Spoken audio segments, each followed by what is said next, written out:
Praise the lord. ప్రభునందు ప్రియమైన వారలారా, ఈరోజు మన కొరకు దేవుని మాట.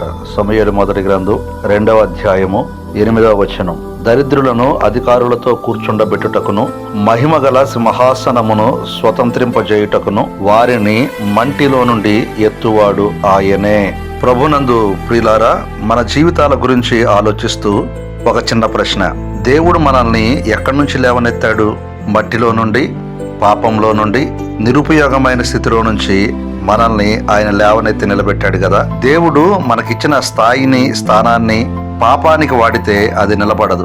ఒక వ్యక్తి చేసిన తప్పు మొత్తం కుటుంబానికి, సంఘానికి, సమాజానికి నష్టం తెస్తుంది. ఇస్సాకారు అనే ఒక చిన్న గోత్రం నుండి బయేషా అనే సైన్యాధిపతిని దేవుడు ఇశ్రాయేలులపై రాజుగా నియమించాడు. కానీ అతను తన ముందు ఉన్న రాజైన యెరోబాముల అదే పాపంలో కొనసాగాడు, అదే దారిలో నడిచాడు. అతని వంశం పాడైంది. కొంతమంది విశ్వాసులు ఇతను అలాగే చేస్తున్నాడు కాబట్టి నేను చేస్తాను అని సమర్థించుకునేవారు ఉంటారు. ఒక విశ్వాసి అన్యాయం, అవినీతి చేస్తూ ఉంటే చూసి మనం కూడా అలాగే చేయొచ్చు, ఏం పర్వాలేదు అంటూ అందరూ అలాగే ఉన్నారు కదా కాబట్టి నేను పాపం చేసినా పర్వాలేదు అని అనుకుంటూ ఉంటారు. ఇలా మనం చేసే పాపానికి మనుషుల్ని ఆధారం చేసుకుంటూ ఉంటాం. ఇది మనకు, మన కుటుంబానికి, సంఘానికి, సమాజానికి, దేవునికి కూడా అవమానం తెస్తుంది.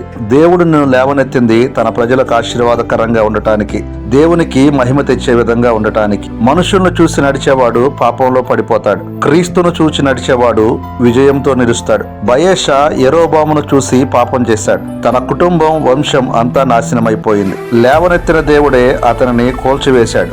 దేవుడిచ్చిన స్థానంలో మనం నమ్మకంగా, భయంతో, విశ్వాసంతో ఉండకపోతే ఆయన తిరిగి మన స్థానం నుంచి మనల్ని తీసివేస్తాడు. దేవుని కృప నిన్ను లేవనెత్తుతుంది, కానీ నీ అవిధేయత నిన్ను పడగొడుతుంది. దేవుడు మనల్ని మాటల ద్వారా, వాక్యం ద్వారా, మన మనస్సాక్షి ద్వారా హెచ్చరిస్తూనే ఉంటాడు. కానీ మనం విని విధేయులం కాకపోతే తీర్పు తప్పదు. నీవు ఈ స్థాయిలో ఉన్నావంటే అది నీ ప్రతిభ వల్ల కాదు, దేవుని కృప వల్లనే. దేవుని కృపను మనం ఎలా ఉపయోగిస్తున్నాం? మన జీవితం కుటుంబానికి, సంఘానికి, స్నేహితులకు, సమాజానికి జీవం తెచ్చే విధంగా ఉంటుందా? ఆయన ఇచ్చిన డబ్బు, స్థాయి, ప్రతిభ, సమయం ఇవన్నీ ఆయన మహిమ కొరకు మనం వాడుదాం. కృతజ్ఞత కలిగి ఆయనకు విధేయులమై ఆయన మహిమ కొరకు జీవిద్దాం. మనల్ని లేవనెత్తిన వాడు ఆయనే, మనల్ని మంటిలో నుంచి అభివృద్ధి చేసిన వాడు ఆయనే. కాబట్టి ఆయన మనకు అనుగ్రహించిన ఈ కృపను సద్వినియోగం చేసుకుంటూ అనేక మందికి ఆశీర్వాదకరంగా మనం ఉందాం. దేవుడి మాటలు దీవించును గాక. ఆమేన్.